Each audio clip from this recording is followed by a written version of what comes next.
Molly, are you home today? Hello, Tracy. I'm just planning to go shopping later in the evening, but for the rest of the day, I will mostly be at home. Why, is there something you need? Great! In that case, I'll drop Kat off at your front door.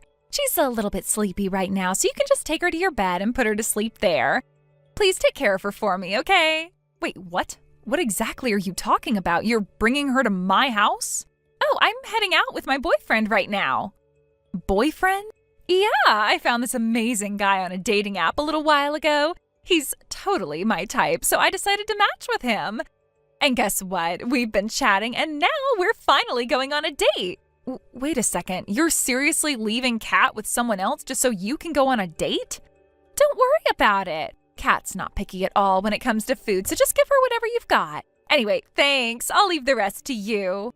Wait, hold on a second. You can't just drop this on me out of nowhere. I mean, Kat's already sitting by my front door, but at least tell me when you'll be back. I need to know how long I'm supposed to take care of her. Tracy? Tracy, are you even listening to me?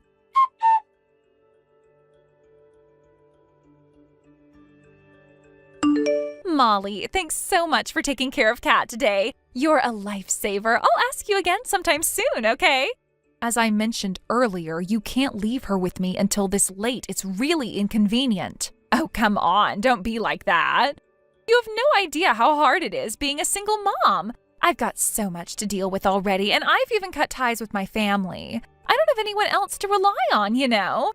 You, on the other hand, don't have any kids, so this isn't a big deal for you, right? Actually, I'm pregnant right now. Wait, what? Really? Yes. I'm guessing you didn't notice because my belly hasn't started showing yet. But I've been struggling with morning sickness, especially nausea from the smell of food. Even though I'm not feeling well, I had to prepare meals for Kat, keep an eye on her while she was running around the house, and somehow managed to lie down whenever I could before my husband came home. It was an incredibly exhausting day. But you still managed to take care of her, didn't you? I had to push myself way beyond my limits to do that. Please, I'm begging you, don't ever ask me to do this again. I'm at a critical stage in my pregnancy right now, and I really can't handle the extra stress. Ugh, fine, whatever.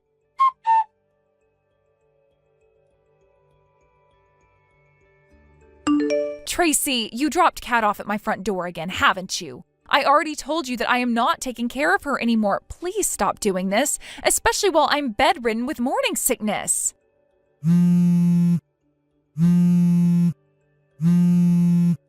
Tracy, I can see that you've read my messages. If you don't stop this nonsense, I'm going to report you to Child Services. Oh, come on. Today I'm going on a day trip with my boyfriend. Excuse me? This is the perfect chance for you to step up as Kat's exclusive babysitter. Exclusive babysitter? I never agreed to such a thing.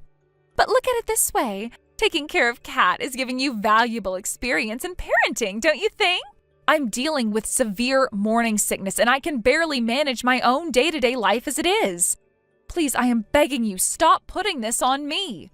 Oh, stop being so uptight. It's not good for the baby if you're all stressed out, you know. Who do you think is causing me this stress in the first place? I'll be back tonight. I'm telling you, this is a huge problem for me. Well, I want to enjoy some quality time with my boyfriend, so I'm turning off my phone now. Tracy! Hey, don't you dare hang up on me!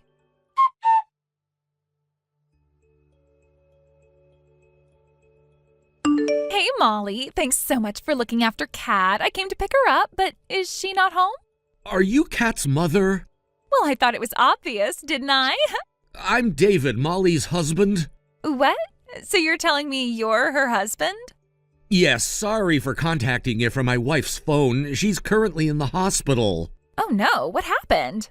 Well, your cat was running around in my house, and in doing so, she knocked over a ceramic vase. Oh my, she's so full of energy. Just as Kat was about to be hit by the falling vase, my wife jumped in to protect her, but the vase hit my wife's shoulder as it came down. Oh my, that's terrible. Thankfully, it was only a bruise and the baby's all right, but my wife has been mentally quite shaken up, so she'll need to stay in the hospital for a while. So, what about Kat? Kat was splashed with some of the vase's water, but she wasn't injured at all. Oh, you really gave me a scare there. I'm just so glad Kat is okay. Tracy. What? My wife got hurt protecting your daughter, you know. Yeah, I guess that's what happened. Do you have anything to say about that?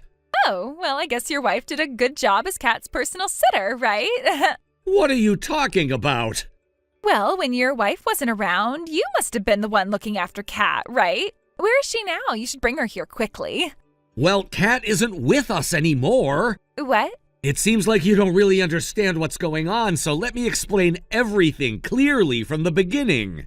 What's going on? Earlier today, when the vase fell, there was a loud noise, and neighbors heard Kat crying, so they called the police. The police? Yes, the neighbors told the police that you left Kat at our door without permission. What? But your wife is supposed to be Kat's personal sitter, isn't she? That's something you just assumed on your own. I'm her mother, and I said that she's the sitter, so that's how it is. Can we please stick to the actual topic here? What?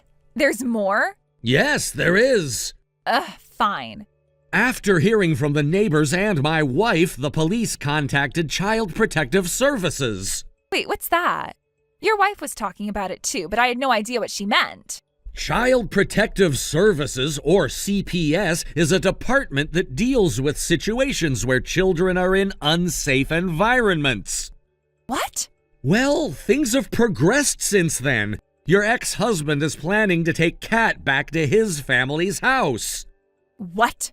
Why didn't anyone tell me? I'm her mother. I should have been the first to know. Apparently they tried calling you but couldn't reach you. That's because your wife kept calling nonstop, making my phone ring constantly, so I turned it off. She could have just called the hotel where I was staying. But you didn't let anyone know where you were staying, did you? Well, if I didn't do that, no one would have watched Kat, even the so-called personal sitter. Are you going to keep repeating that? Anyway, my wife's in the hospital, and once she's discharged, we'll send her back to her family to prepare for childbirth. What? That's ridiculous. If you want to pick up Kat, you need to talk to your ex-husband. That's impossible.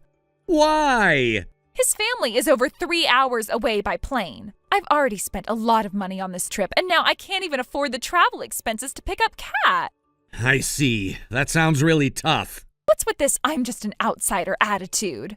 Well, I'm not really in a position to get involved. Oh, you're so slow to figure things out. Excuse me? You exchanged contact details with my ex-husband, right? Why don't you just contact him and tell him to bring Kat here? Why don't you contact him yourself? I deleted his number, so I don't have it anymore.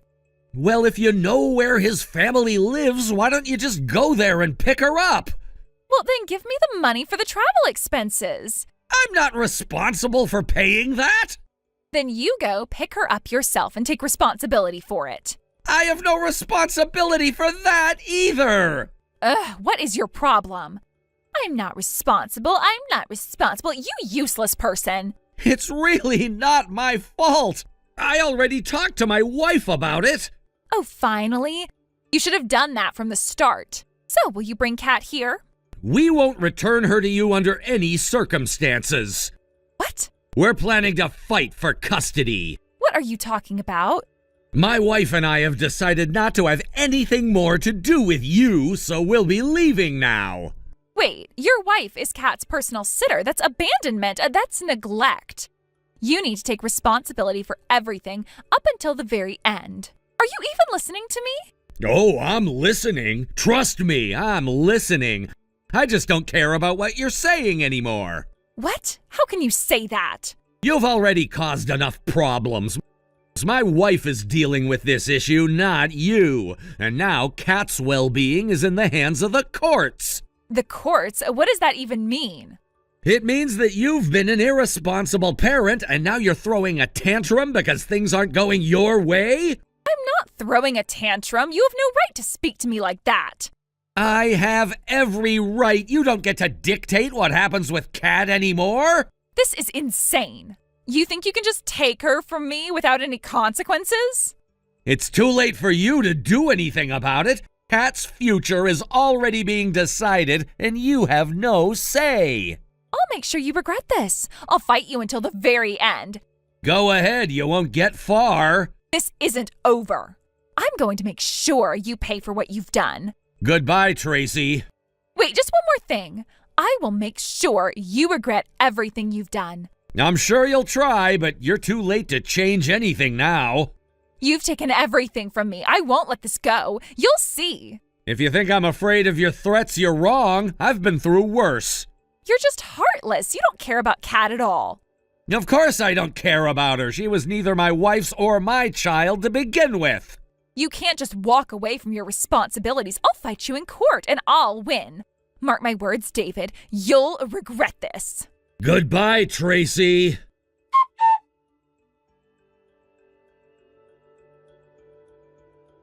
When I was messaging with Tracy, I had no idea how much my perception of the situation was about to change. We had been talking casually about everyday things when suddenly I realized something that struck me. Tracy's ex-husband, who had come to pick up their daughter Kat, was sitting right next to her. This moment was one of those subtle yet profound realizations, like a shift in perspective that made everything seem a little more complicated. It turned out that Tracy and her ex-husband had only divorced 3 months ago. The details of their breakup weren't something Tracy had shared much with me, but it wasn't hard to sense the tension and sadness lingering between them. It seemed like they were still adjusting to this new dynamic, but they were clearly trying to handle it for Kat's sake. However, the moment took a much more emotional turn when Tracy's ex-husband began to visibly tremble after hearing about Kat's current situation. Tears welled up in his eyes, and I could see the pain he was feeling in that moment. He had always been a bit reserved when it came to his emotions, so this sudden vulnerability caught me off guard. He said in a voice thick with emotion, "I will definitely get custody." It wasn't just a statement, it was a vow, a promise to himself, and perhaps a reflection of his deep love for his daughter. Then, to my surprise, he bowed deeply to my wife and me in gratitude and humility before taking Kat with him. They left together, headed back to his parents' house, which was quite far away. The weight of the moment lingered in the air, and I could only imagine what Kat was going through as she left with her father. A few days passed, and my wife and I anxiously awaited news about what would happen next. We had been so worried about Kat's well-being, unsure of what the future would hold for her after everything she'd experienced. Her life had been turned upside down by her parents' divorce, and we couldn't help but wonder how she was processing all of it. But then we received the message we had been hoping for. Tracy's ex-husband had successfully gained custody of Kat. My wife and I both breathed a sigh of relief. It felt like a weight had been lifted from our shoulders, and there was a flicker of hope that things might finally settle down for Kat. We were glad to hear that she'd now be in a more stable environment with her father, far away from the uncertainty and turmoil of the past months. But as relieved as we were for Kat, Tracy's life was spiraling in a completely different direction. It seemed that she had kept a significant secret from her boyfriend, the fact that she had a child. I hadn't known about this until later, but when her boyfriend found out, he was understandably shocked. The revelation had a dramatic effect on their relationship. He cut off all communication with Tracy, leaving her stunned and devastated. From what I gathered, he wasn't sure how to handle the situation and ultimately chose to walk away, leaving Tracy with no one to lean on. This kind of rejection, especially from someone she'd relied on for emotional support, must have been incredibly painful for her. Not only had she lost her marriage, but now she was facing the harsh reality of losing someone who could have been a pillar in her life. Tracy must have felt completely abandoned, and I could only imagine the emotional toll it was taking on her. As if that weren't enough, I soon learned that Tracy was no longer allowed to see Kat. The custody arrangements had been finalized, and it was clear that her ex-husband had decided to keep Kat away from her for the time being.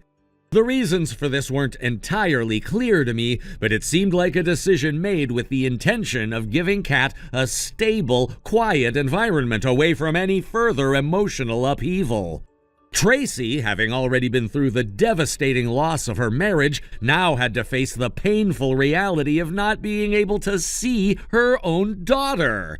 I can only imagine how it must have felt for her, a mother being denied the right to be with her child. It was a situation that seemed so unfair, and I couldn't help but feel for Tracy as she navigated this heartbreak. One day, a few days ago, I unexpectedly ran into Tracy at the station. When I saw her, I barely recognized her. She had changed so much in such a short time. She had clearly lost weight, and her once lively and confident demeanor was now replaced by an air of exhaustion and distress. Her face seemed hollow, and her eyes had a faraway look in them, as if she were lost in her own thoughts. She stood there alone, looking down at the ground, her mind seemingly elsewhere. I couldn't bring myself to approach her immediately. I didn't want to intrude, but at the same time I felt an overwhelming sense of sympathy for her. I had known her as a confident and energetic woman, but now she looked like someone who had been broken down by the weight of her circumstances. At first I wasn't sure if I should say anything to her. She seemed so distant and preoccupied, and I didn't want to make things worse. But then she looked up and saw me. She gave a faint, almost absent smile, one that didn't quite reach her eyes. It was a smile that spoke of someone trying to mask their true feelings, but failing to do so. She looked like she wanted to say something, but before she could, she turned and quickly walked away. It was as if she had already made up her mind to shut herself off from the world, to protect herself from any further disappointment or hurt. Her departure left me with a sense of finality, as if Tracy had already resigned herself to the circumstances of her life. She had endured so much in the past few months: the divorce, the loss of her daughter, and the breakup with her boyfriend. And now it seemed like she was withdrawing into herself, perhaps to shield herself from further pain. It's clear that Tracy is going through an incredibly tough time. The weight of her divorce, the separation from her daughter, and the loss of the person she had relied on emotionally, all of it must be overwhelming. It's hard to imagine the kind of emotional toll it's taking on her, but I hope that in time she will find a way to heal and rebuild her life. The road ahead may be long, but it's not impossible. As for Kat, I hope she thrives in her new life with her father, and that she finds the love and support she needs to grow and heal. This situation has been difficult for everyone involved, but sometimes the hardest part is just taking the first step toward healing. Tracy may not see it now, but eventually she'll have the strength to rise from this. Everyone deserves a chance to start over. Thank you for watching and listening. We hope you enjoyed the video. Don't forget to like this video and subscribe. Also, feel free to leave a comment about what you thought of the story. We look forward to seeing you at the next story. Thank you for watching. Please subscribe and hit the like button. See you next time.